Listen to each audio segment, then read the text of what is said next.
রক্ষা করো, হিন্দু মুসলিম ঐক্যবাদ জিন্দাবাদ,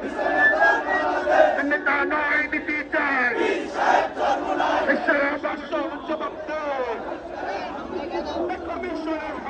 দেশে হামলা চালায়, এটা আন্তর্জাতিক কর্তৃপক্ষ দেখুক। প্রিয় ভাইয়েরা আমার, বিদেশি দূতাবাস হাই কমিশনের নিরাপত্তার দায়িত্ব ওই